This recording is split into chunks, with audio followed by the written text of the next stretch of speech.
The Brandon Peters Show may contain explicit language and detailed plot points. For more information on the show, stay tuned to the end of the episode.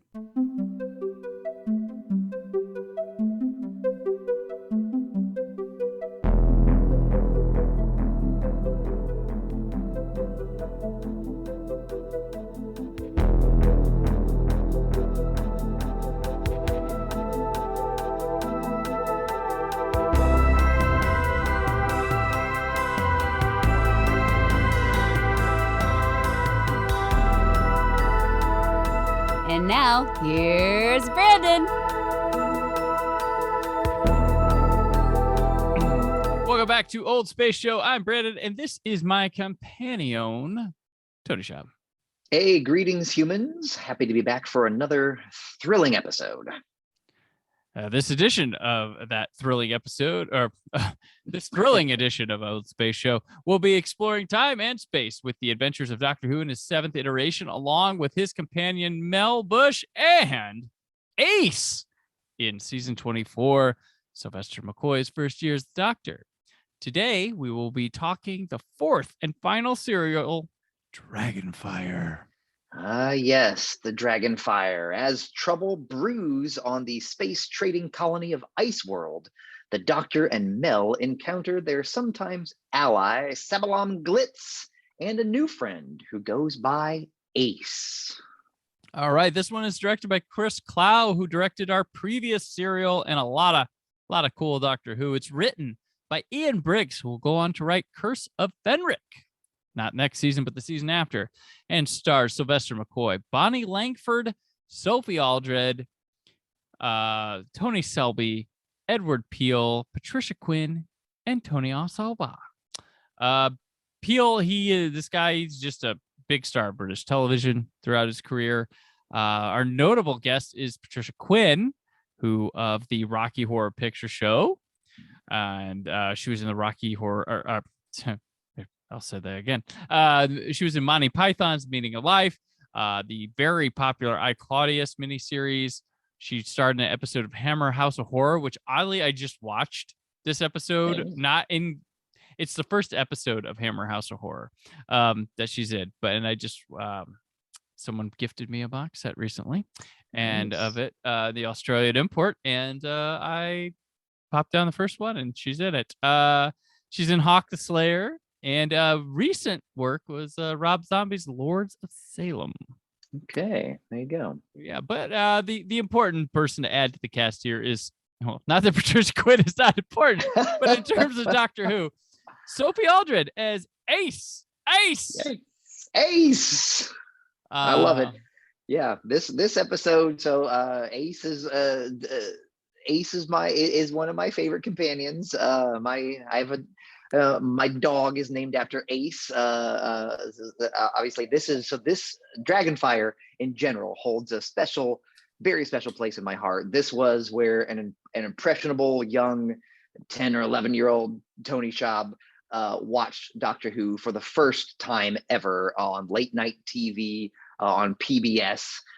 So this is where it all started. Is that the Fort Wayne PBS? Yes, we were watching absolutely. the same PBS though. Yeah, okay, yeah, love it. That's right. Cool. I have to realize that. I'm like, oh yeah, we were watching the same PBS.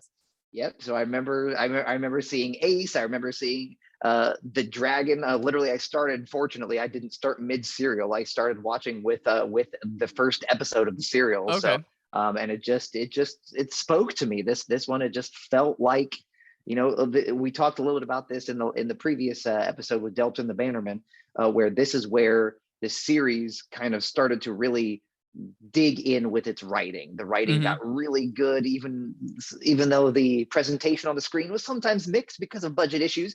The writing, you could feel the stories they were trying to tell and the big things that they were trying to get to. And that's I think what kind of really spoke to me, and it locked me in for life. Yeah, and Ace, introducing his character is really heavy too, because we get a backstory on her. She's a human from the late 20th century Earth, and she arrived on Iceworld when a chemistry experiment caused a time storm in her bedroom. And yeah, she's a pyro maniac, kind of arsonist, but yeah, she's a time storm. I love it. It's just I'd love to hear more I'd love for, sometimes Doctor Who will go back and, kind of reference older things. I'd love to hear more time storms landing Right. people in odd places. I think that's just a cool concept. Yeah, no, I would. Yeah, that's something they should pick up on. Definitely. One thing with the notable with Ace too, she calls him Professor. That's So, right. That's right. Never really given a huge. In fact, he corrects her yes. in the third part. He's like, I'm a doctor, not a. If you're going to travel with me, it kind of turns into Yeah. curmudgeonly old man. I'm a doctor, not the professor. She's like, oh, okay, I'll get on that. And But she continues to call him that. But this is a good.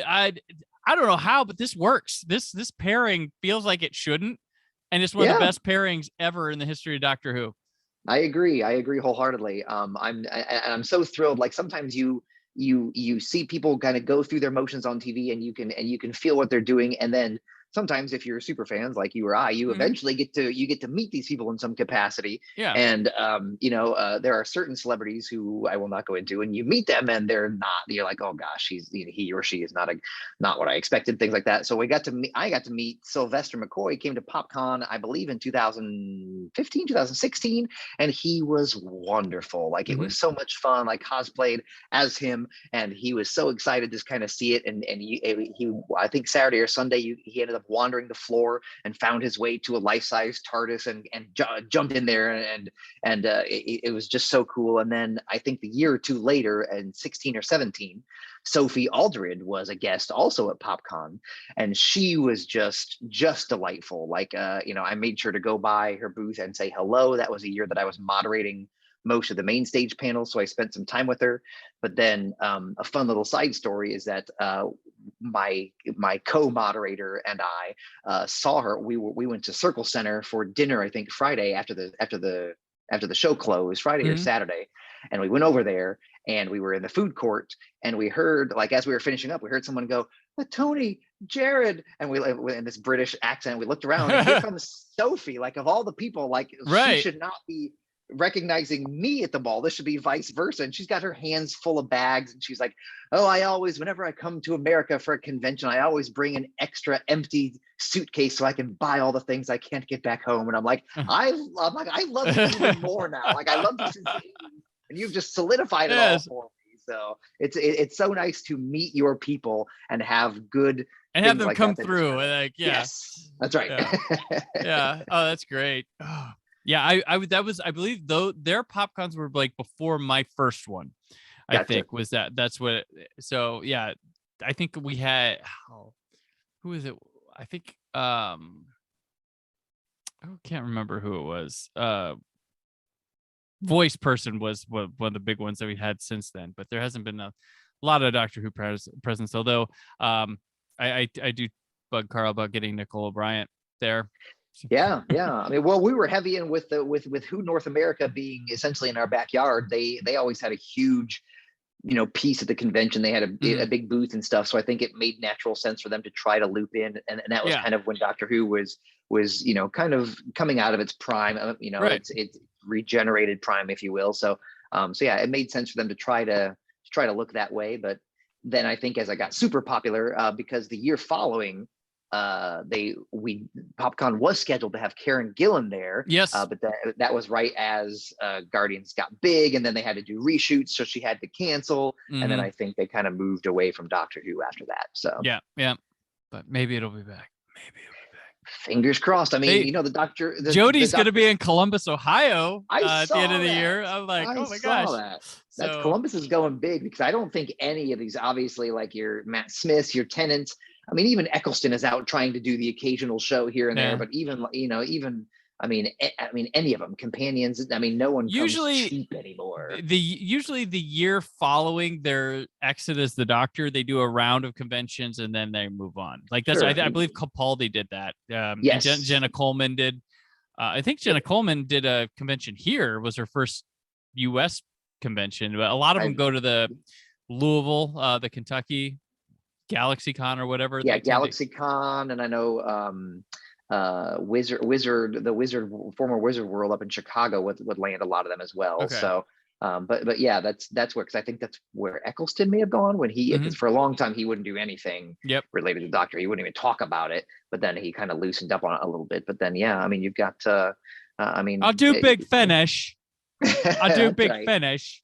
So you get that big finish money. Mhm. So yeah. But yeah, Sophie Aldred, awesome. She wrote a book recently at Yeah. Childhood Design. I read it. It's good stuff. Really Nice. dug it. And yeah, she's one of the most popular companions. She'll be returning to the show this fall. Thank goodness. Thank goodness. So great. There was a dynamite. It's probably the best one. They do trailers for the box sets when they come out, and they did one with Ace for season 26, and it is incredible. It gets you all worked up emotionally and stuff. You're like, oh my gosh. I love that. But yeah, it's good stuff. Yeah, very happy we're here at Ace. And Ace could have been a character that wasn't too. It's so weird. We were talking about how it ties. We'll get to that in a sec. Tony Selby back as Savalon Glitz. Yeah. He was from the Trial of the Time Lord. Apparently there was a character that was just so similar, and Andrew Cartman was like, just make it Savalon Glitz. Like, we'll get him back. Trust me. He feels like the Harry Mudd of the Doctor Who universe to me. So very, very true. But he's this guy. He's got to deal with this Kane guy who has an iron fist on Ice World, and he also has a map to some treasure, which Kane is monitoring for him to find. yes. Which Glitz is also a sexist, as he says that Mel can't come with him and the Doctor to go things. But we get a build, because sometimes in Doctor Who, there's the companion's companion. We get a lot too. Sure. Whereas in this, like, Ace is more Mel's companion for a lot of this than she is the Doctor. Yeah. And just like currently in Flux, John Bishop's Dan was more Yaz's companion than the Doctor.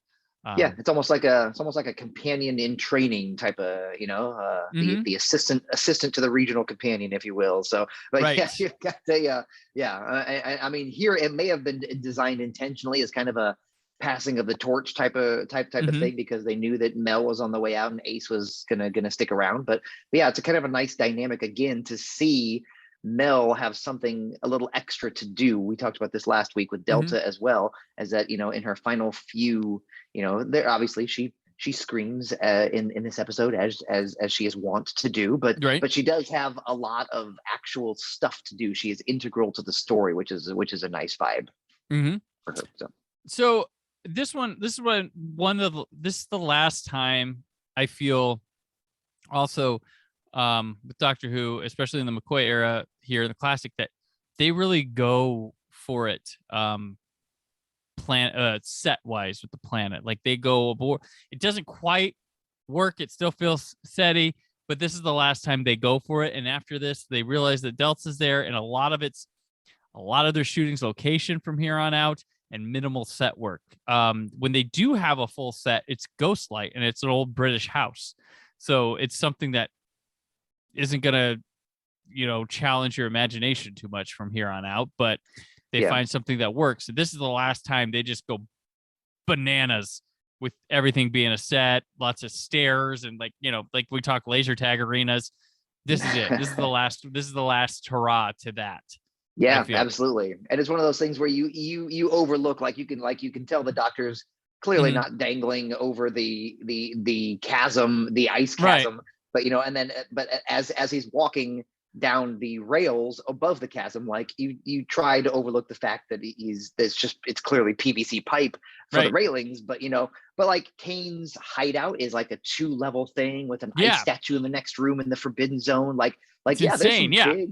There's a good amount of set pieces were committed to this episode, which I think was great. I love the way they build Ice World as kind of this bizarre kind of shopping center, if you will. With the various you've got the restaurant, and then the open agora style shopping center out there. So and then you've got the hangar bay where the Nosferatu is docked, and then you get the interior of the Nosferatu. It just kind of keeps going, which is great. Yeah. Great for this episode. So. And like you mentioned, you're dropping all this. There's like so many influences here on this. Like Kane is Citizen Kane. Zana is reference to Xanadu, his estate in the film. There's Superman the movie was the idea for the Ice World. The the restaurant and shopping center is supposed to be the Mos Eisley Cantina. Nosferatu, of course. And we'll talk about Alien, the influence there, the Xenomorph, Raiders of the Lost Ark, even here. Yeah. And it's just like, holy crap, they're just throwing it all in here, which is a lot of fun. A lot of stuff that they can and can't pull off. But let's talk about the dragon of the Dragonfire, which is very much like a xenomorph with a gigantic head, which I kind of like. It's a weird. It doesn't look traditional, and I like that.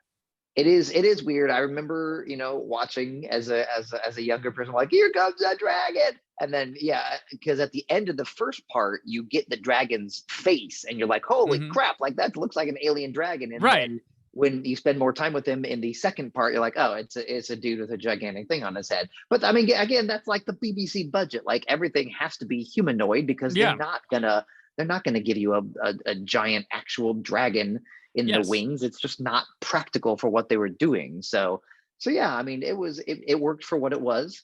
The dragon once again falls prey to for as much as I love the writing, the dragon falls prey to this weird vibe they had. They started in Delta and the Bannerman last episode and went here about not really being very callous with the life of these secondary characters. Like the dragon, like that dragon dies, like it gets his head cut off. Yeah. Like that's super, like you spent the whole time talking this thing up like he's thousands of years old and is mythical, and you just let the bad guys kill him. It's kind of a bummer. But the treasure is in his head.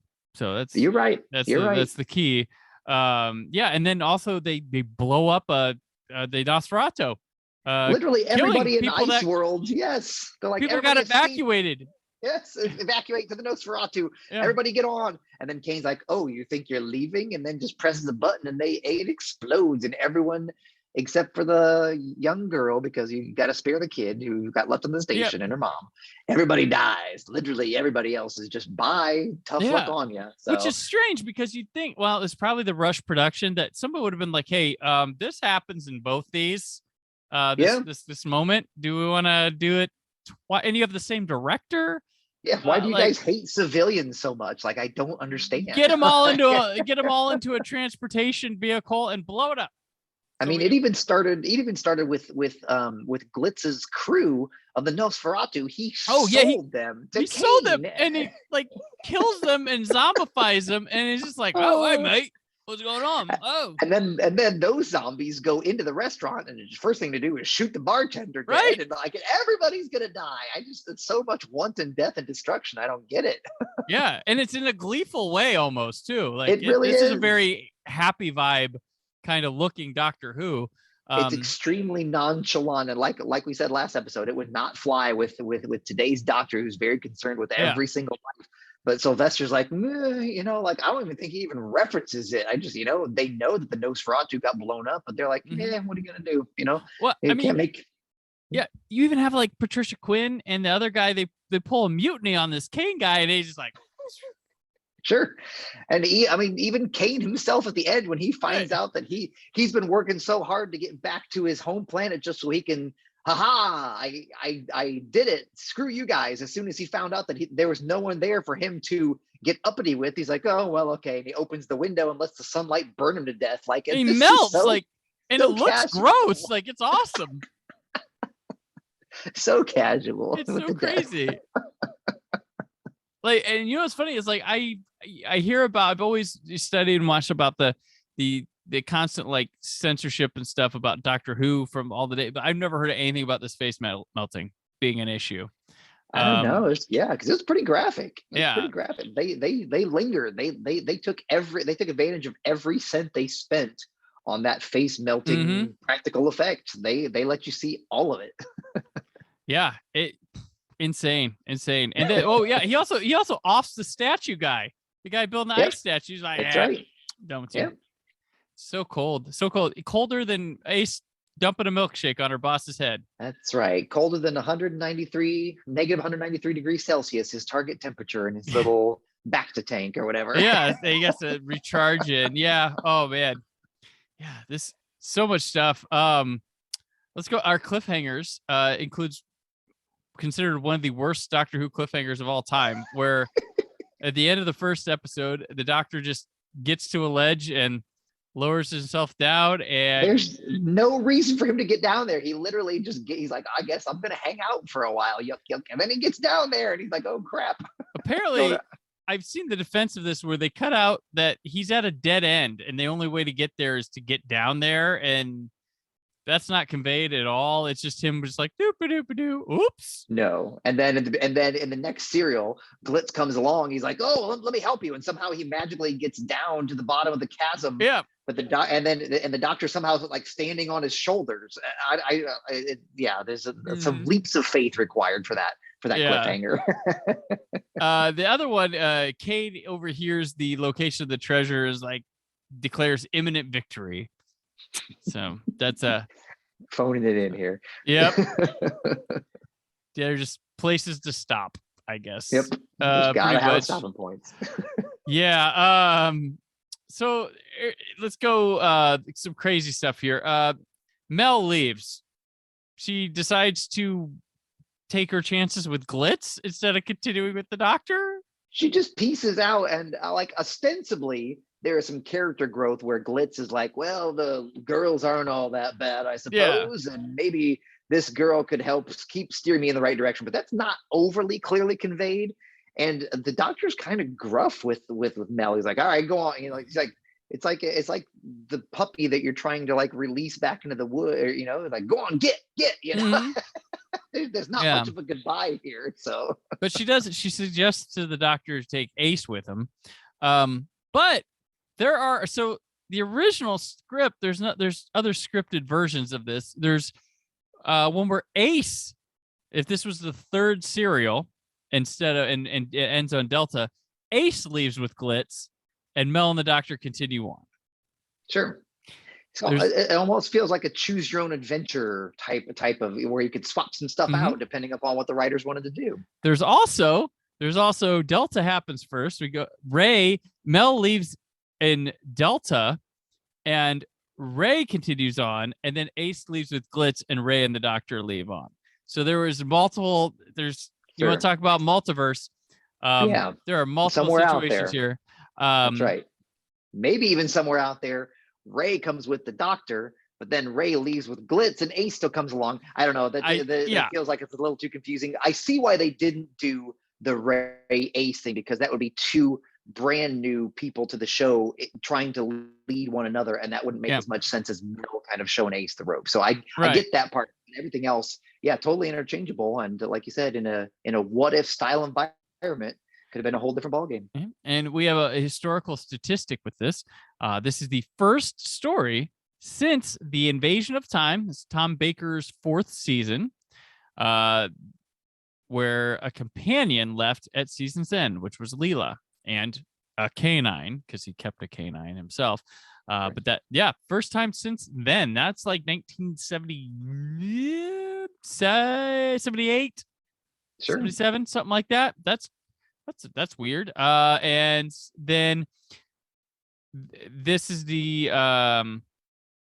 also the first time since Legopolis where the new companion joined in the finale, and that was Tegan. So historic moment here for the McCoy era. But I was like, I feel like, but doctors tended to leave at the end of the season. Companions would stay, or some are done, but I was trying to think. I'm like, that's about right, because Romana left before the end. Adric died before the end of a season. Then in the middle of the season, Sarah Sutton left. Perry leaves in the middle of the season. Perry starts in the middle of the season. It's Mel starts in the middle of the season. Companions are in the middle. You're right. But this, to me, this feels, especially now going back, obviously this, in the moment of watching my first ever Doctor Who, I didn't have any of the context, but now this feels to me symbolically like the finalization of the ripping off of the Band-Aid of the 6th Doctor era. Like we're like the old companion's gone, the old Doctor's gone. Like this is officially like, here it is. We are in the new era now, 100%. And it's going to be awesome. It's going to kick ass. It's going to deliver.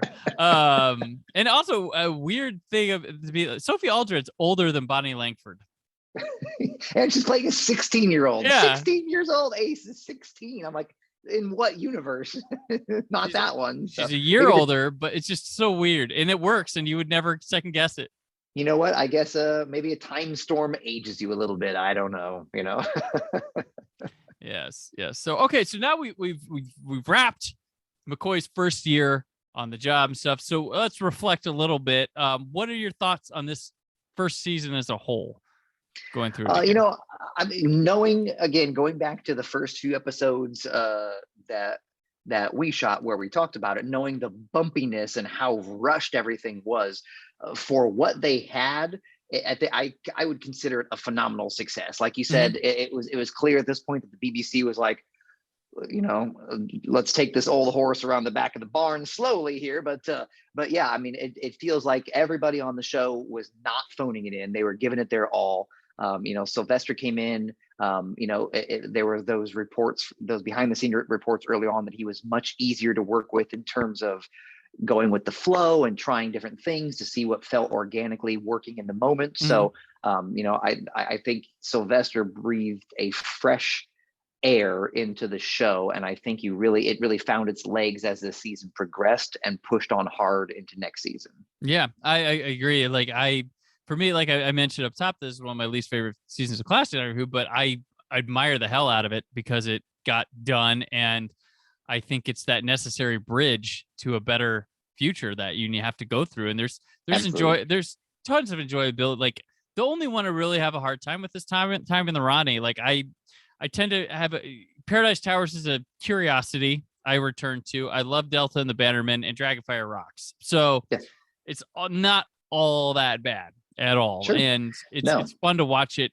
come into place because the next two seasons are of my favorite Doctor Who stuff of all time. So it really sets the stage well. Absolutely. If you think of modern Doctor Who as like the fancy house that everybody now generally knows about Doctor Who, then this season feels like the foundation of that. Like it's not the prettiest thing in the world, but it gave you the opportunity to move forward in a very solid fashion. Yes, definitely. Favorite story from this season? Again, I'm biased. Dragonfire is my first ever Doctor Who story, so it's going to always hold a special place in my heart. Delta's wonderful, but yeah, Dragonfire, just for me, it felt like it was just like this crazy, ridiculous sci-fi adventure that had a lot of thinking moments inside of it, and it opened my eyes to this world. And I think even if I was watching along, it still would have felt that way of like, hey, here we go, we got a new era coming our way. Check out what we're going to give you. This is the vibe, folks. So, so typically I had a change. So typically I say Dragonfire, but this time watching, I enjoyed Delta the most this time. Sure. So I might go back to Dragonfire again, but normally my answer's been Dragonfire up till this current rewatch. So that's good. But no, I enjoy both those at the end. It's half awesome, half oof. But the next, I don't think there's a serial I don't like in the next 8 that they do that I can think of. I agree. It's very. I like Ghostlight. Spoiler: I like Ghostlight. Sorry, haters. Ghostlight's wonderful. Remembrance of the Dalek. I like you. You don't need to bring the Daleks back. Oh, and Silver Nemesis is fine. I know people hate that one, but it's fine. You're right. You're right. Battlefield rocks. Season 26. Oh, I don't even know which is my favorite between 25 and 26, but.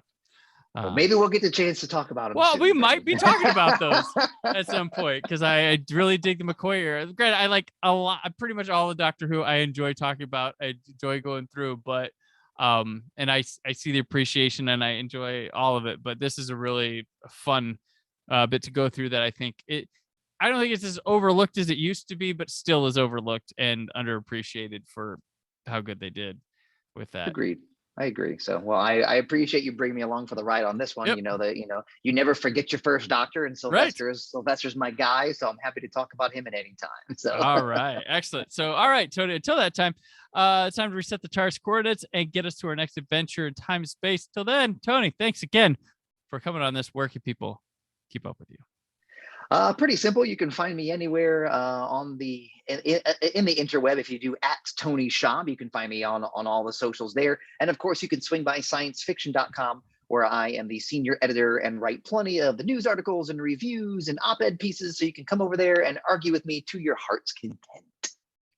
Go hate. Go get him. All right. So hashtag sticking with 7. And I'm on Twitter and Instagram at BrandonParkeyUHD. Written work at WhySoBlue.com. There is more from the Brandon Peters Show. Summer of 82 at 40 keeps on chugging along. We are wrapping up. People are finishing their music video series and saying farewell. It's a good time. But from Old Space. Somewhere there's danger, somewhere there's injustice, and somewhere else the tea's getting cold.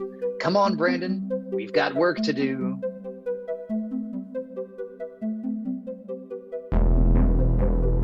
Thank you for listening. The Brandon Peters Show is a Creative Zombie Studios production. Produced by Brad Shoemaker and Brandon Peters. Written and edited by Brandon Peters. Announcer vocals by Jessica Alsman. Theme song by Metavari. Web design and show art by Brad Shoemaker with Brandon Peters. All music and clips featured in the episode are property of their respective studios, and no infringement is intended. Additional information on this and other episodes at BrandonPetersShow.com. For any inquiries, press opportunities, or sponsorship, contact mail at BrandonPetersShow.com. The show is available on Apple Music, Spotify, or anywhere podcasts are found.